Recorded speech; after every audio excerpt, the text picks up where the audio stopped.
105.1 The Buzz. The Afternoon Buzz. With Daria, Mitch, and Ted. That's quite a transaction, wasn't it? Mitch is really hurting our heads today. I think we're losing him. He's really hurting our heads I was today. exactly right on that. No, you really weren't, and I'll explain it to you again later. We're All right. trying to figure out this thing that has to do with commercial spots. It's like... We need to name them instead of saying days of the week. You're just a crazy person. I have often perhaps been crazy. On that, I was exactly right. Like today. No. Dallas has 4 bad tacos. Dallas has always had issues with sleeping. He needed to get a good night's sleep on certain game nights. Oh yeah. For many years. Also, when he was very young growing up, his dad worked the graveyard shift. So when his dad was getting up and going to work, Dallas was asleep. And when his dad was asleep during the day, Dallas had to be like super quiet and everything. I don't know if that factored in, but he's always had these certain sleep idiosyncrasies. And it's gotten worse since we got a baby because the baby sleeps in the bed with us. But Dallas, possibly through 20 years of being in goal, is also like ready for to do battle at the drop of a hat, and is just instinctually always been like this. So it's not only when the baby makes a noise, like Dallas is like, what? Who died? Who died? But also he's ready to fight and defend. I wake up with a baby. fist. If somebody wakes me abruptly, Derek says goodbye to me in the morning. That's what my dad did. I have fist. Yeah. But my dad did it because he was in Vietnam. What's your reason? Just good safety When measure. Derek says goodbye to you in the morning, you If I'm not expecting it, yeah, always. You wake up with a fist? Yeah, always have a fist. Right there, ready to go. It's probably it's probably for the best you don't sleep with another human. It probably is. You're right. Or a baby. Did you ever punch Shelby Lynn No. for moving around in the bed too much? No, she and I read each other's body language. We feel each other. We're in total sync. By the way, in case you are new to the show, Shelby Lynn is a dog. Yeah. I'll go retriever. Anyway. So the other night we were in bed and we were both in that period where you're just about to fall asleep. You're not even fully awake. You're just about to fall asleep. And I was drifting off when all of a sudden I kind of feel next to me in the bed, Dallas sit up and then something go flying across the room, thrown by him. And then he gets back down and he goes, oh.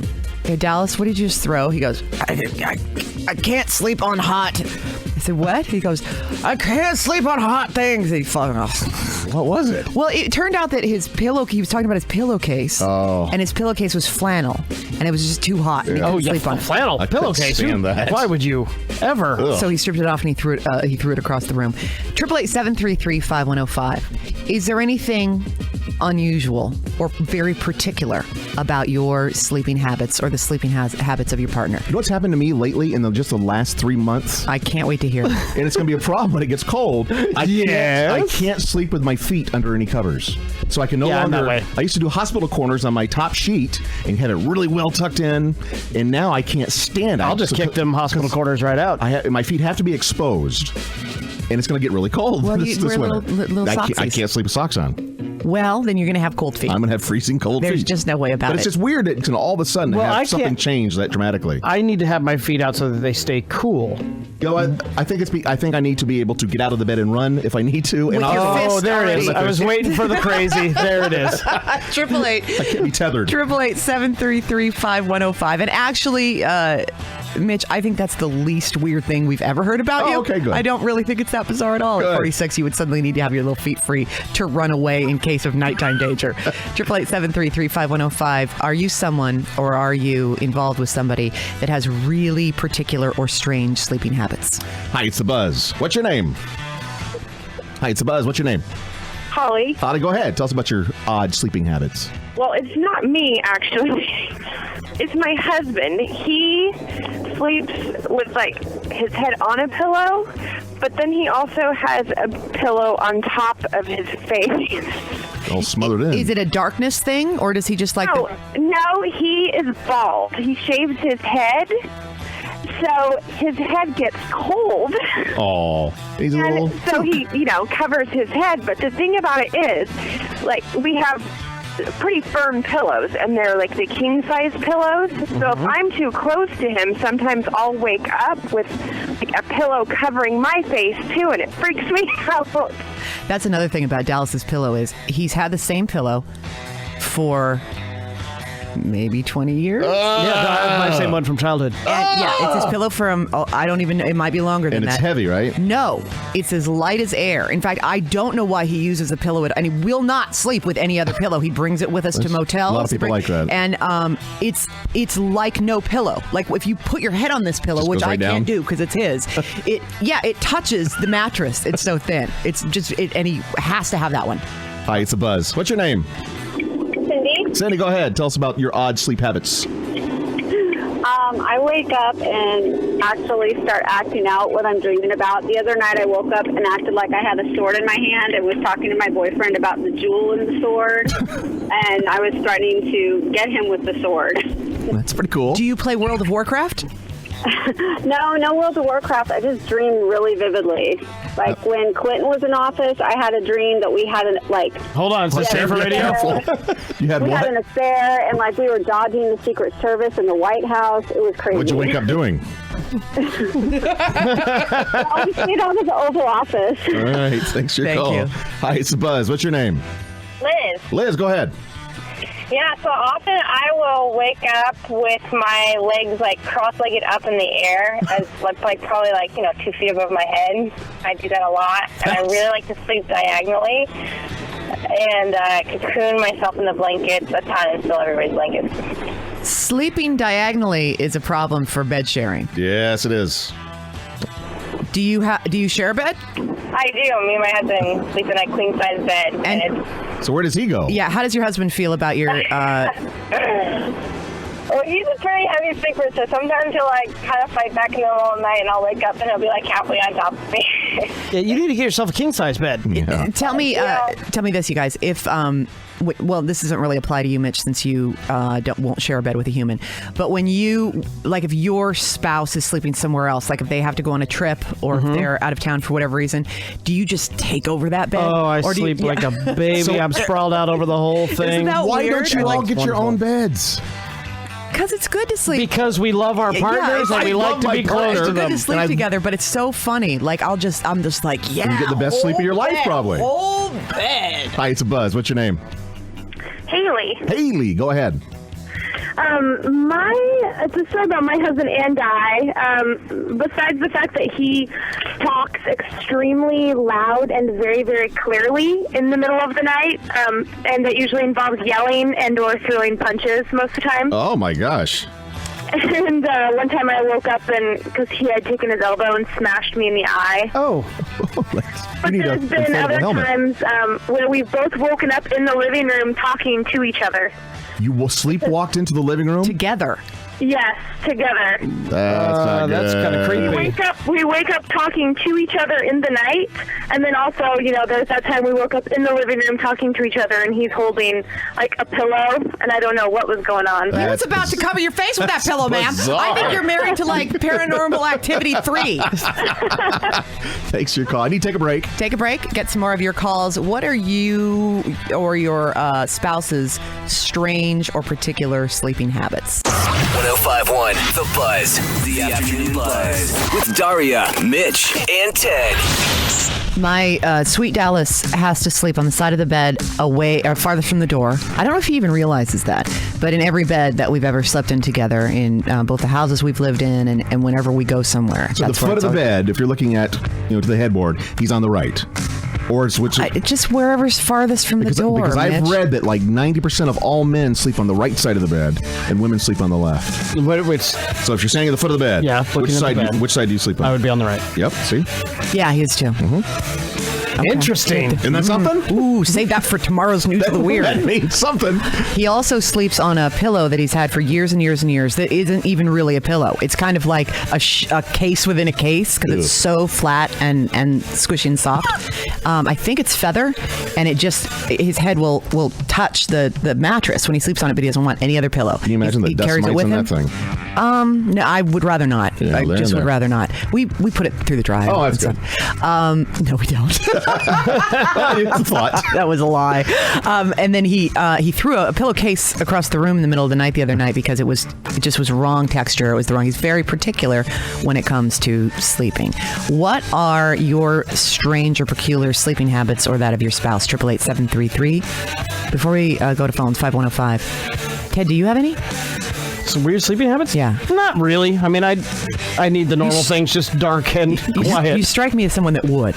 You need it real dark, though, don't you? You've always had blackout shades on your... that's because of the vampires. I saw him sleeping sitting up at your house one time. Remember that? I remember that, too. I can fall asleep anywhere. When I go to bed, once I'm out, I'm out. I know I wake up, I have sleep apnea, so I do the little wake-ups that I'm not conscious of. And we have our dog, our little dog that I know has to wake me up. But as far as like becoming conscious, no, I will sleep through the night. In Ted's defense, too, that night in question, Mitch, the boys were over at my house, the house that I used to live in, and extenuating circumstances. Fire in the fireplace. There was a fire in the fireplace, and we think now that fireplace didn't have proper ventilation, and that we were all getting a little carbon monoxide poisoning, because we would fall asleep in front of the fire really, really, really often. Well, and also, there was he had a sweet little French bulldog dog that crawled up onto his lap and is heavy sat as a there and bowling ball. harped on me. And some red wine. And gave little, like a puppy purr. And we were drinking lots of red wine. We drank a crap ton of red wine. I forgot about that. In the kitchen. And it was like wonderful. A winter evening, I think, and we were all the the lights were low and there were candles and everything, and we were watching. What were we watching? I think we were watching Spaced. Yeah, we were watching Spaced, and all of a sudden we look over and it's like, oh, look at the boy. Yeah, well, and to be fair, I will fall asleep anywhere, anytime. It doesn't matter. 888-733-5105. Hi, Melissa. Go ahead. So my boyfriend, he has to sleep with at least 12 pillows before we go to bed. He has to have one in the front, one on his right arm, one on his left arm, two behind his head, one in between his legs, and one behind his back in order for him to have a good night's sleep. Oh, my gosh. I think somebody wants to be back in the womb. That's peculiar. It literally is like we have two separate beds in our room. Like, I have my bed, and he has his bed, because it literally, with how many pillows we have, it's like a wall. Like the Great Wall of China. You don't break it when he's sleeping or else. What do you guys do if you go to a motel? Same thing. He'll take all the pillows, and I end up sleeping without any pillows because he has to have them. He has to be, like, nestled in them, or it's just, he won't sleep at night, and he tends to dream, so the pillows are kind of like the guard, because his arm will just, like, somehow twist up and, like, smack me, or somehow end up on the other side of the room, or, so it's crazy, but yeah, we have to have at least 12 pillows. He sounds like a real treat. Hi, it's the Buzz. Fun. Hi, this is Rachel. Hey. I just have a weird sleep situation with my husband. Tell us about it. So his parents were born and raised in France, and he was born in LA, but he is full French. And I don't know what this is, if this has anything to do with it, but when he sleeps, I heard a noise. It was about midnight, and I heard a noise, and I looked over, and he was, like, tickling his own chest with his fingers and, like, his pinky in the air, like, across his chest. And like a fancy lady. Stop it! Just stop it! Weird, and he does it almost every night, and it's always around midnight, and I want to set up the camera so that I can get him. I've dubbed him the French tickler. Whoa. Set up a camera for sure. I'm just wondering if these people who do these things, if they are asleep, or it's just a chance for them to get weird and then claim to be sleeping. No, I think he's asleep, and I'm ready to set up the camera for Funniest Home Videos. You keep telling yourself that, ma'am. Hey, Paula, go ahead. Yeah, just talking about the sleeping thing. Me and my husband kind of have one together when we got our new puppy. I kind of snuck him into bed with us, and he warned me that he was going to get bigger, but of course I had to snuggle, so 85 pounds later we have the three of us. I love it. Yeah, I see nothing wrong with that. I totally understand. How can you not sleep with a puppy, first of all? And then it's really, if that dog wasn't there, 85 pounds of him with you at night, you would miss that. Oh, gosh, yes. It's like Absolutely. a great, big, fluffy blanket of puppy. It's hard, but I love it. I love it too, Paula. Thanks for your call. Hi, Tanya. Go ahead. My strange thing is I wake up in the middle of the night out of a dead sleep, and I think there are spiders in my bed, or a spider has crawled across me. There are, and it has. Yeah. And my husband freaks out. I'm like throwing the covers, pulling, and flipping on the light, and I'm throwing them back, and I'm looking everywhere, and I'm like, there's a spider in the bed, there's a spider. Then he goes, no, Tanya, you're just freaking out again. There's nothing in the bed. Welcome to Ted's world. Yep. Hey, Tracy, go ahead. I have what's called lucid dreaming, and And I wake up, and the room is as light as if the lights are on. And I see all sorts of weird things. Ooh, like what? Oh, I've seen big air balloons outside the window. I've seen people come through the windows. I've seen clowns. I've seen animals. I've seen, usually it's not really bad. I mean, not that. Well, excuse me, but you said clowns. Yeah, and then, of course, then I always wake up whoever's in the room with me, whether it's my husband sleeping with me or one of my children sleeping with me. You know, I just saw this. I know that you think I'm dreaming, but this time it's real. This time it's real. And every time, I've been married almost 30 years, and my husband's like, no, there's nothing there. No, come on, you gotta check. You gotta check. And of course, it's never there. What's the scariest thing you've ever seen?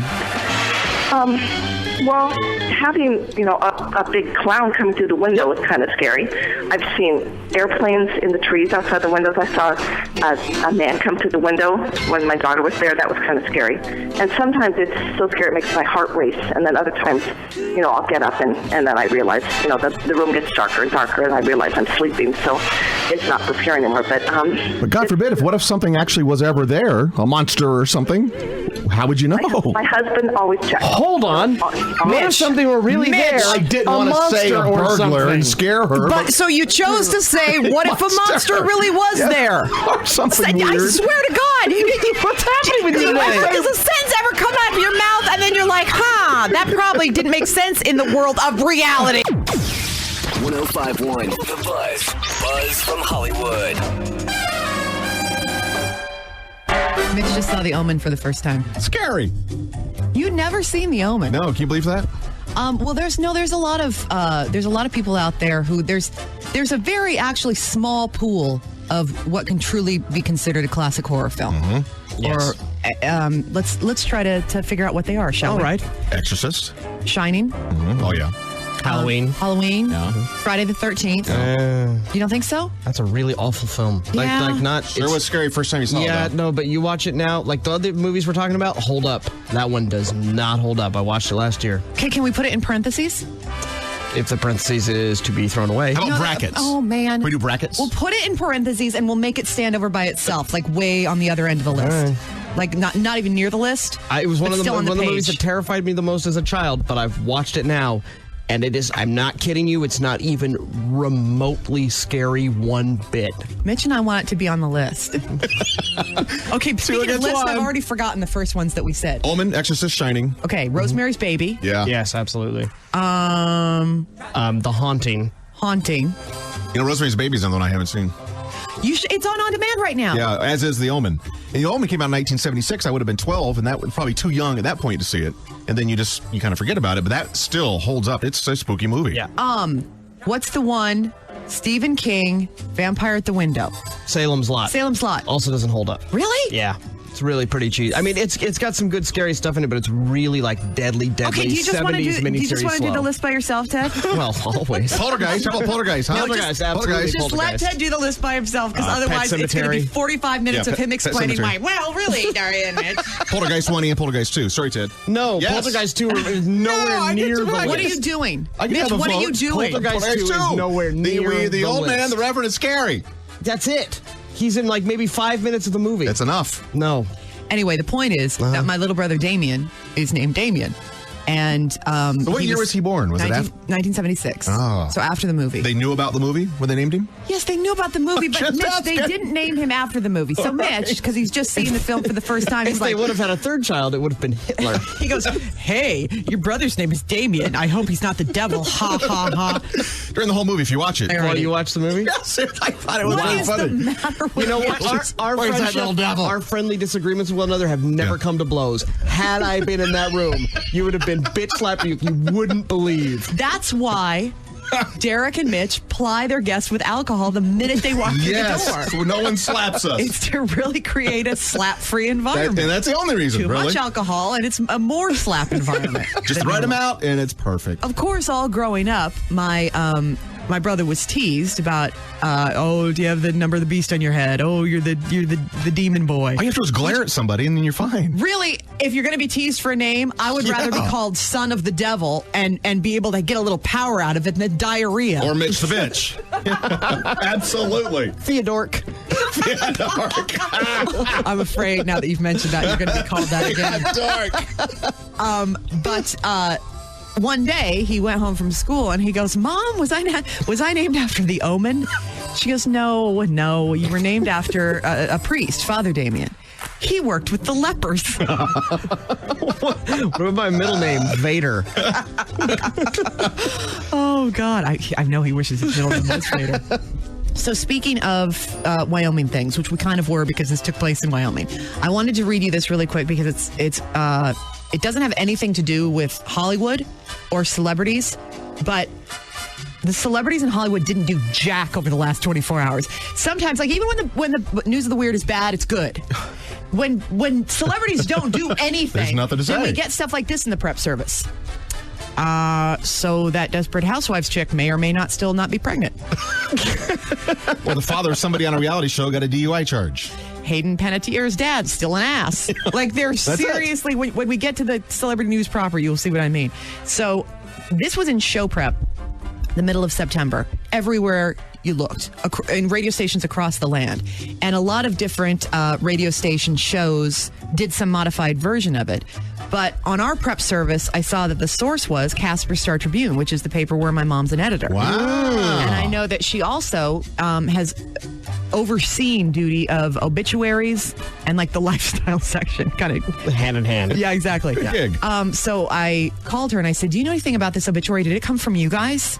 And she goes, it certainly did. So I got the full obituary from her, and I thought you guys would greatly appreciate it. Let's have a little down-home country music. All right. Okay. This is the obituary, and you may have heard it in a modified version over the past month, but this is the whole obituary, and I think it's fantastic. And lest you think this music is inappropriate for an obituary, it's not. This is a celebration of the life of James William Jim Adams. He died at the age of 53. And he died on Tuesday, September 9th. The obituary was run later in Douglas, Wyoming.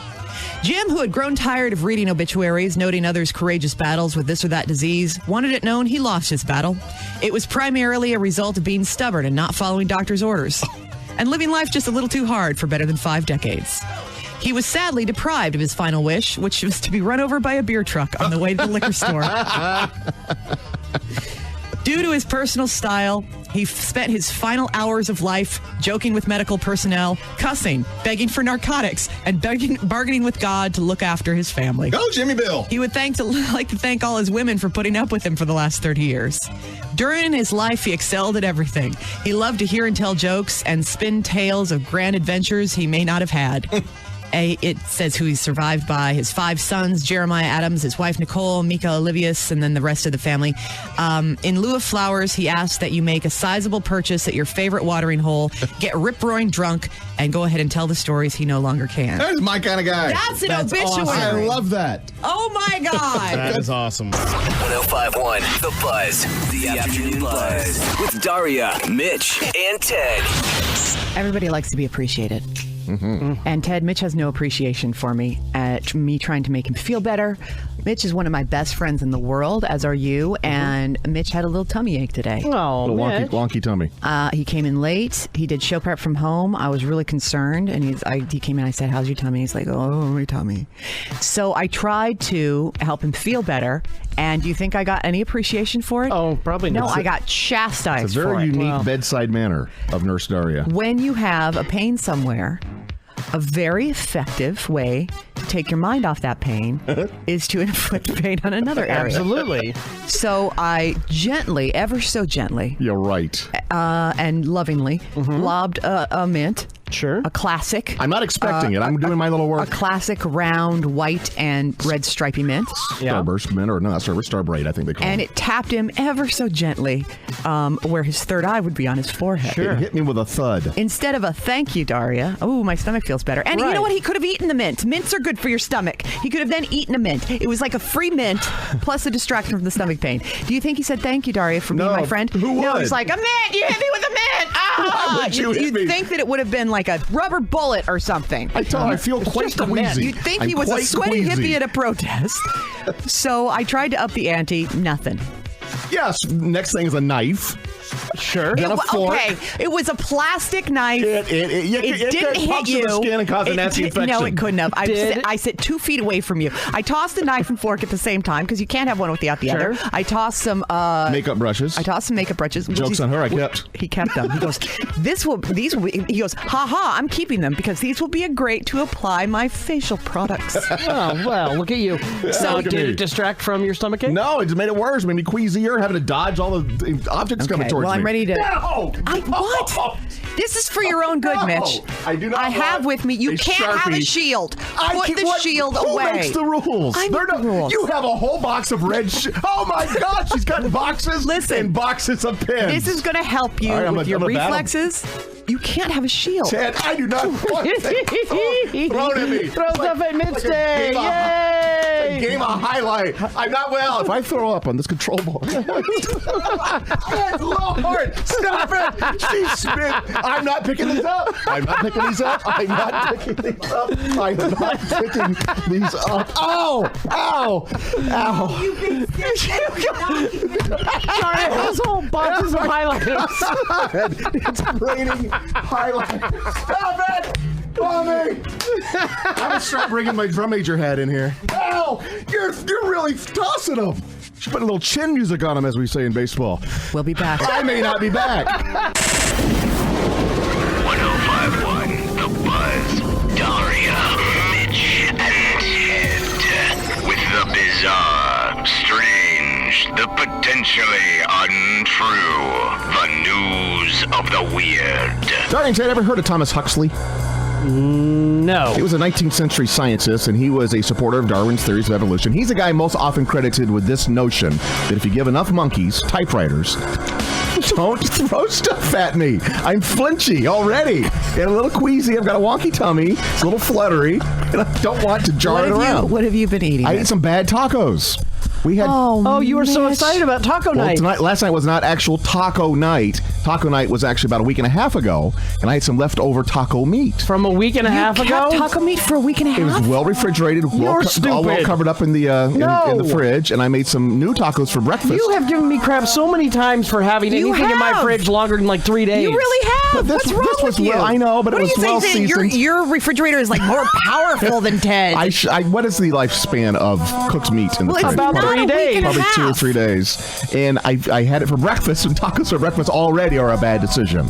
You ate week and a half old taco meat, and you're wondering why your stomach is gross. Oh, I know why it's gross. It's weak. It tastes. You know how why would you do that? When meat tastes a little off. Yes. Then you stop eating it. But the cheese was so melty. No. The salsa kind of masked. I don't want to hear another word about your sore stomach. There is something really wrong with you when it comes to food. It's like we will not waste food. That's not wasting food. It's gone bad. You already wasted it. Eating bad food is not saving the food from being wasted. It's poisoning yourself. Every time I cook tacos. How can you not see the difference? Whenever I cook tacos, and I'm the one in the house that cooks tacos, and Derek never wants taco night, but once we have all the stuff prepared, he loves taco night, but he always says, you always cook too much. Don't waste any taco meat. You know, you can freeze the taco meat. Probably should have frozen it.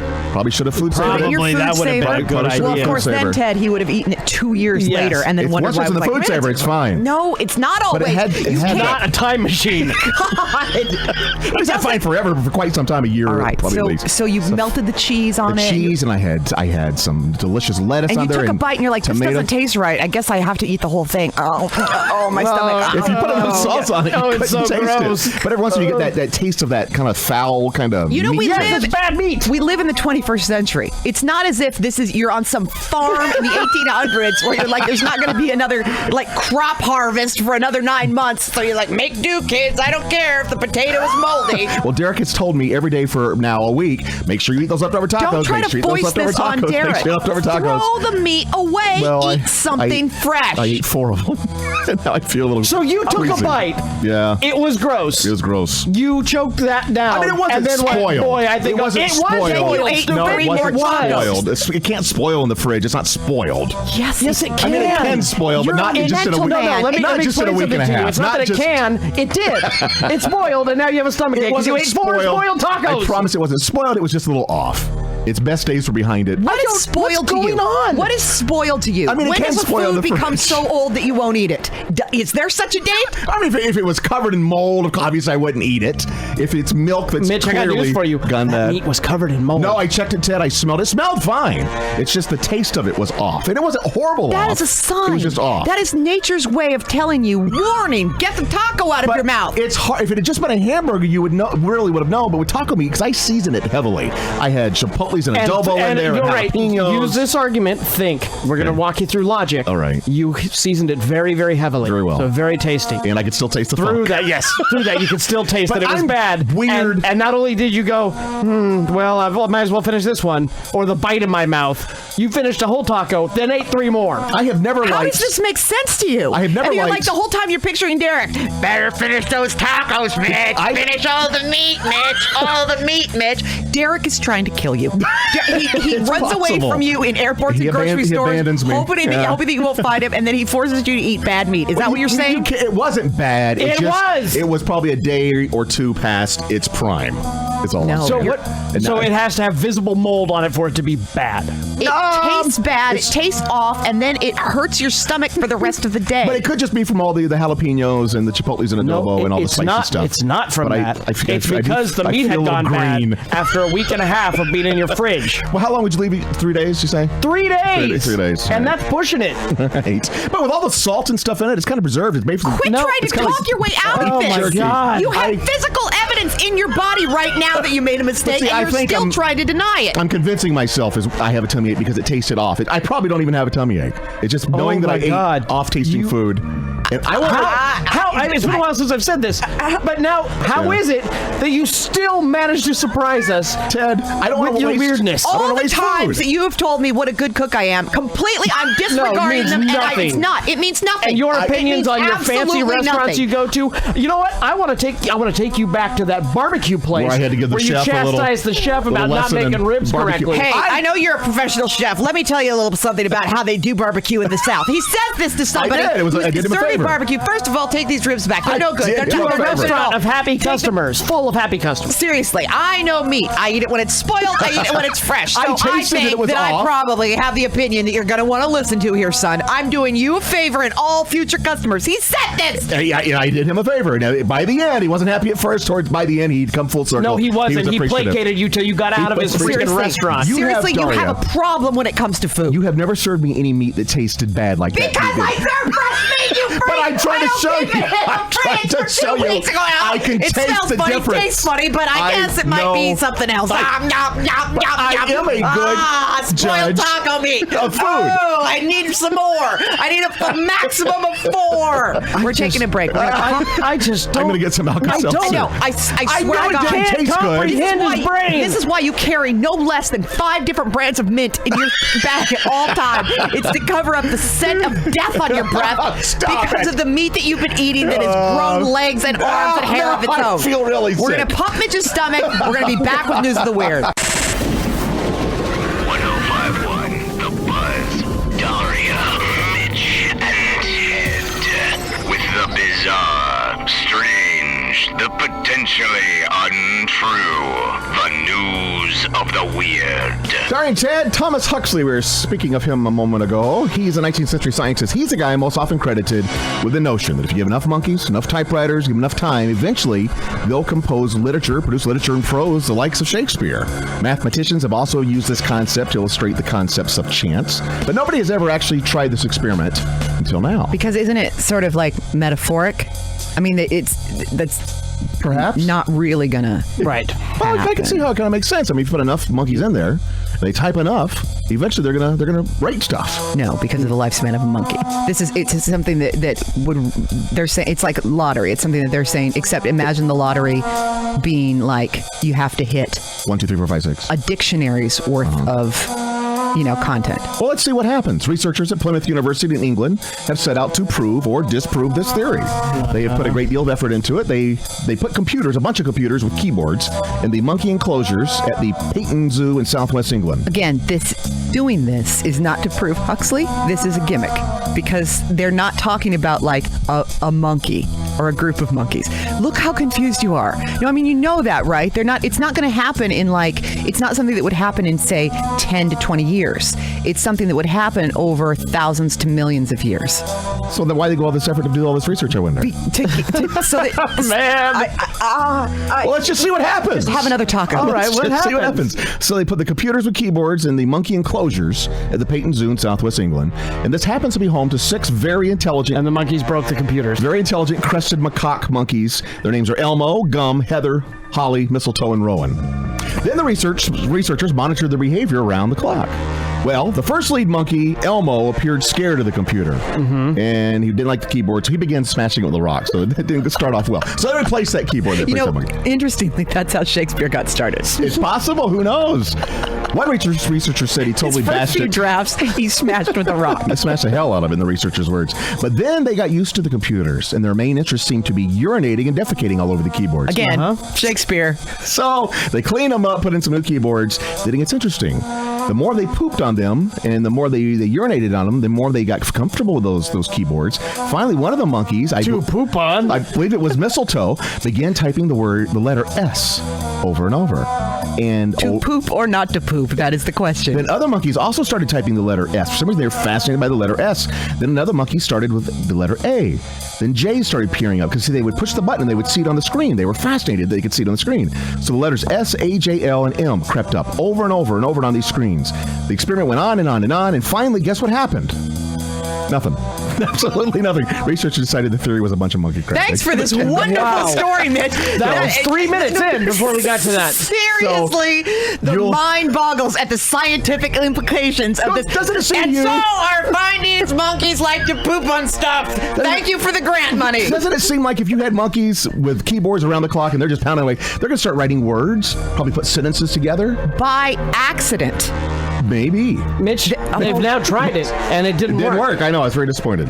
It's a big waste of everybody's time. And they wrote a few computers. But that's how you learn. That's how science works. Is it? Is it really, Mitch? Is that how science works? Computers to get anywhere in science. We'll move on. Wow. Ted. Yes. It reminds me of how the Curies, when they were doing their early experiments. Absolutely. And trying to... what did the Curies invent? Something. Who are the Curies? I don't know. Madame Curie. Madame Curie. Yeah, the Pasteurs did penicillin. What did Madame Curie discover? Was it X-rays? No, the Pasteurs pasteurized. Okay, that's right. So Curie, she penicillin. That's right. Yeah, from mold on probably bad taco meat. That's how it works. I was going to say, it reminds Daria of that. This time right now reminds me of about 10 minutes ago when you told us you ate Where bad I was tacos. going with this story has been derailed by our lack of retaining anything we learned in school. Please continue. All right, Daria and Ted. Portland, as we all know, is one of the most bike-friendly, if not the most bike-friendly cities. Or some might say too bike-friendly. Oh, that's not true, Ted. One of the most bike-friendly places in the world. Look at the picture I drew for you, Mitch. What is that? A monkey typing. If that monkey had written something, a little poem. Yeah, but it didn't. What if it had written like a limerick? But it did. Can you imagine? There once was an orangutan named Mike. Oh, my. Who liked to ride a bike. So he said with a grin. Anyway, what's been happening with the stories lately? The other day we had look at this cat. It's long. Look, long cat. You know how many comments I got about the 4-foot-long cat from cat lovers? They found it fascinating. They're crazy people, Mitch. Their 4-foot-long cat is a weird story to a lot of people, Ted. So anyway, Portland's a very bike-friendly place, but while it is mandatory for anyone on a motorized cycle to wear a helmet, surprisingly, to me at least, in Oregon, only bike riders under the age of 16 are actually required by law to wear a helmet. I think that's absurd. There's no such thing as fender benders when a bike hits a car. Is there a law against towing your children behind you on a bike down a busy street? Seems like there should be, doesn't it? I don't really understand. Seems like that's a good idea. So why don't people wear helmets? Maybe it's because they're afraid of messing up their hair, or they're so vain they don't look cool. What if you could always be wearing a helmet, even if you're not biking? You could always have a helmet on. Seriously, this is something that you need badly. I'm afraid of getting hurt, even in this room, with things being thrown at me. Case in point, in marching band, when you had a special metal helmet made for your head. It's important to protect the head. That's where the brain is. I had a metal helmet to keep to keep the rifles. Is that where your brain is? The rifles and the batons met me. So what if you had an invisible helmet that you could wear all the time? Nobody could see it.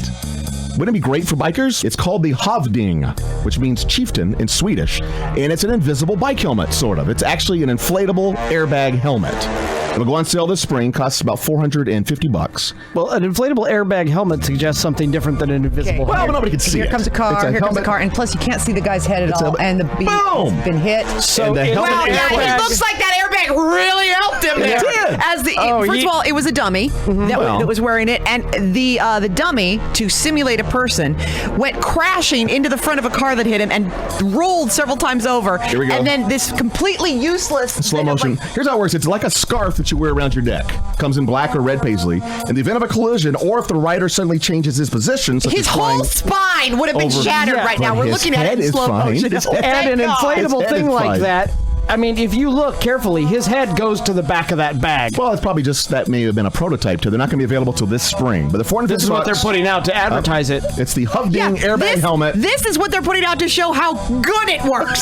This picture of a dummy going crashing into a car, getting his whole spine against the thing, We're and talking hitting about- the back of his head through the airbag. We're talking about onto the helmets. hood of the car. Next, why not do a whole body airbag? Oh God, you Why need a not? whole body airbag. One of our very first news of the weird was an airbag for elderly people. That's not unlike If they this. happen to fall backwards. Well, they probably have models now too. They strap on the front of the sides. So if you're a biker, you don't like wearing a helmet, get the Hovding helmet, an inflatable helmet, basically invisible, $450. Coming this spring. It's not invisible to a at bike all. store. It's a giant thing you wear around your neck that then turns into a giant thing on your head. The helmet's invisible. The scarf is quite visible. Don't you wish It's not a helmet. Don't you wish that you had a deployable invisible airbag when I did this?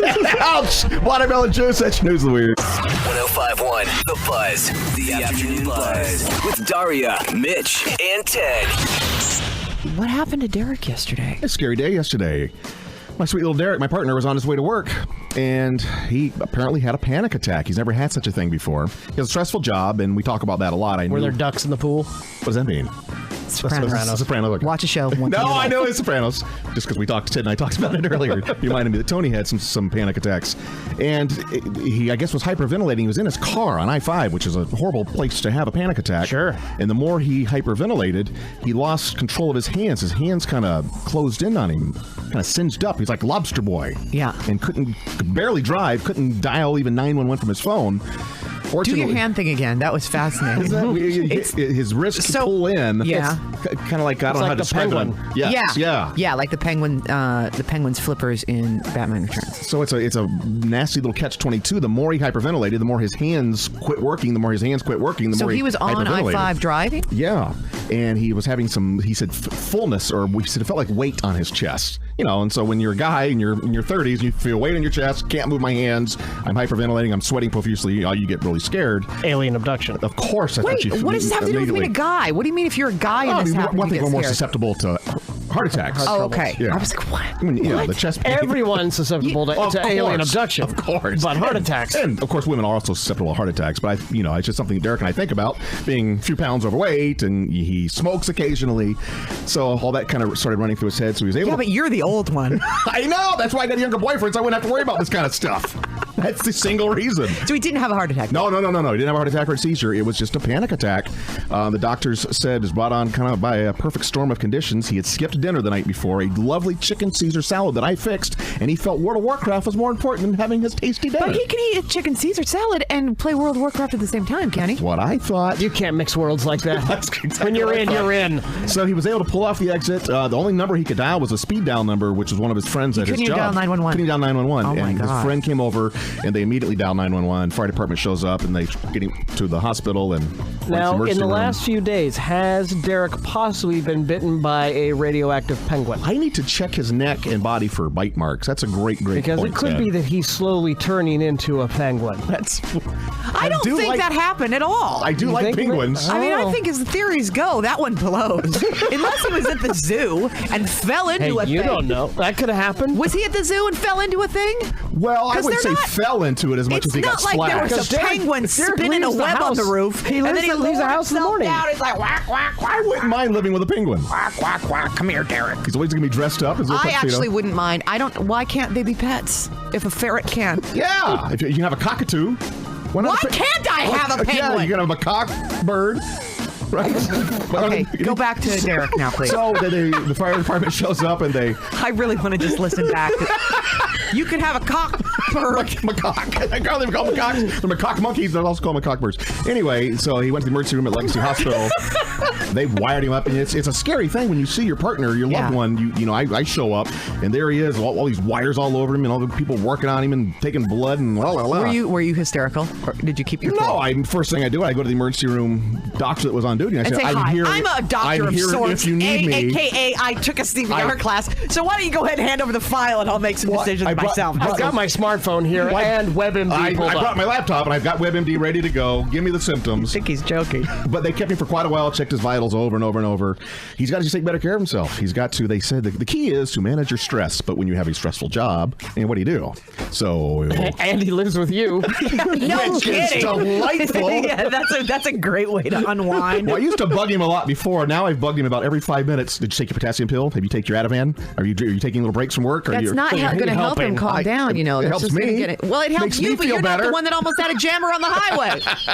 But he's going to be fine. We're going to get in shape and blah, blah, blah. Okay. Yeah. You're going to ease up on World of Warcraft? Because I think that's probably a stress reliever for him. Well, I suppose, but he takes it very, very seriously. And when you feel like your world is about to be turned upside down, your character is being trampled by trolls or whatever happens to him, I would think that's stressful. Is this work or the game? Both. Okay. There's a little bit of both. 105.1 The Buzz. The Afternoon Buzz with Daria, Mitch, and Ted. Daria left early. She's got a nasty cold. She's home having some chicken soup, hopefully. But the boys are here, as is Dr. Michael Workman. Hello. He's a cosmetic surgeon, works out of the Vancouver area, and he specializes in the areas from the neck below, your mommy makeovers, your tummy tucks. He's the boob man. He done more breast augmentation surgeries than any surgeon in the Northwest. That's amazing. We do quite a few. You know your way around some boobs. Oh, yeah. Oh, yeah. So you have a question about cosmetic surgery, he can answer any questions, face, anything else like that. You can call us at 888-733-5105. So we're coming up on the holidays. Do people give each other boobs for Christmas? Well, sometimes. Yeah? Probably a touchy thing, though, I would think, if a husband gives a gift certificate for breast augmentation. Something you'd want to discuss, I guess, beforehand with your wife. Well, I imagine it wouldn't be a surprise, ideally. Yeah. Like, here, honey, here's a gift certificate. Do you actually have gift certificates? We do, but you got to be really careful that you don't give something to someone who might not be a good candidate in terms of... right. Yeah. But, oftentimes if a husband gives it to a wife, it's just, it's more like a birthday gift or a Christmas gift. Sure. And I would Absolutely. think with the holidays coming up, a lot of people have time off. Is this a common time to book surgeries? Oh, absolutely. We're it's filling up right now for that first week when the kids get off before Christmas, and because you get a couple weeks off to recover, which people love. How far out do you book? Let's say somebody did want to have a mommy makeover, which is a pretty involved set of procedures, if I understand it correctly. So let's say if they came in tomorrow and you decide they're a candidate, how long before their surgery actually takes place? Well, a lot of it depends upon what they want. I mean, we try to bend over backwards, to help the patients in terms of scheduling, but usually it's going to be a month or two minimum. Okay. If they want to go real soon. So if you're thinking about the holidays and having a procedure done, and a lot of folks will be doing that, it might be a good idea to give us a call, ask about those procedures, or check out Dr. Workman's website at drmichaelworkman.com.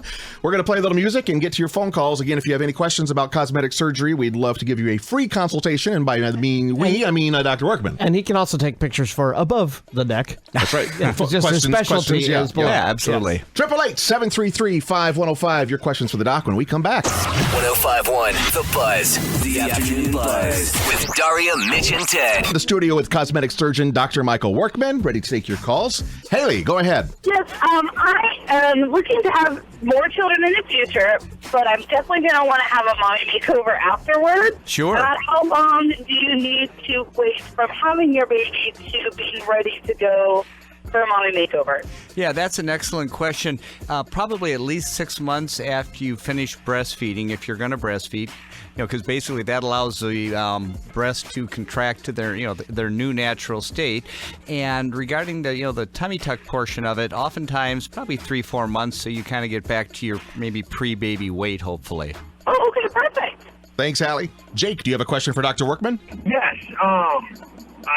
As a guy suffering from a decent amount of gynecomastia, I've been trying to look into finding a way to get it done surgically related to insurance. Meaning, you can get breast reduction surgery for men for paying $6,000 to $10,000, but I've never been able to find a way to get insurance to cover it as sort of a medical malady or a some sort of mental, well, not mental, but some sort of insurance coverable issue. I was just curious to know if you knew anyway. And let's recap a little bit what he said, Dr. Workman. And explain to us what's going on. The question is for gynecomastia, which basically means men who have a lot of breast tissue. Moobs. Man boobs. Will insurance cover it? And generally, unless it's like a cancer or if it's a rapidly growing mass, they won't.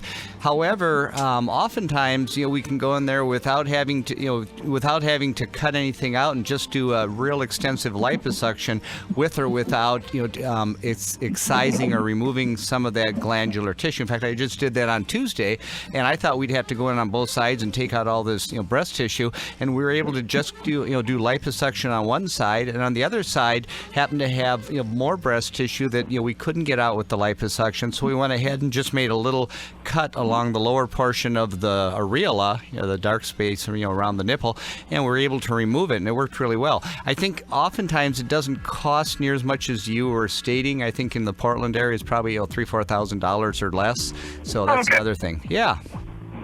All right. Good. So I'm sort of cursed until I can bring up the dough. But either way, that's good to know. I'm with you, brother. Yeah. All right, thank you, man. Linda, do you have a question for Dr. Workman? I do. All right, go right ahead.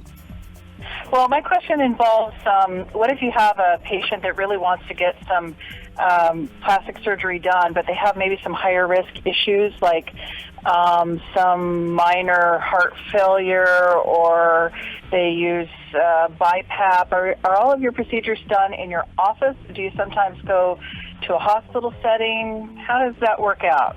Yeah, I think personally we do all our procedures in our office. We've got a Medicare certified OR, but a lot of plastic surgeons, myself included, have privileges at the hospital.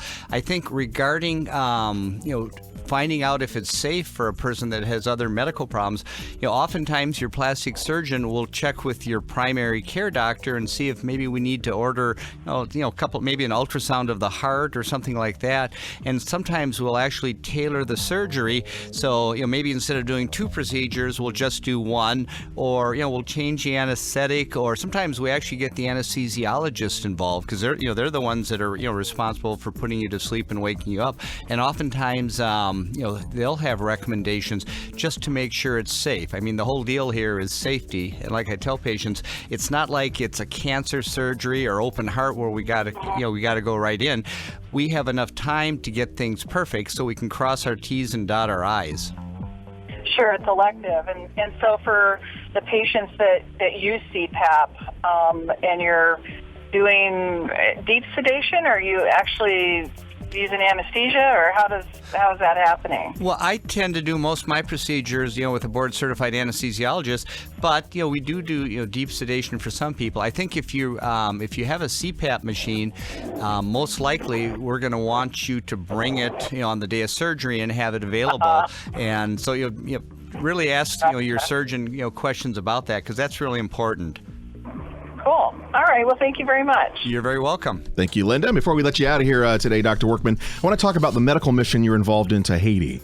Oh, sure. Yeah, next Friday I'm going down with a group of about 30 people to Jacmel, Haiti, and we're going to be down there for about 8-9 days, and just helping the people, with what their needs are. Because they're not back on their feet from the earthquake, and now it's Hurricane Sandy. I understand. There's still 1 million people that don't have homes. Oh my gosh. 250,000 died, right from the earthquake. Sandy has hit them again. Jeez. So it's just horrible. And you're asking for donations of things like aspirin and Motrin.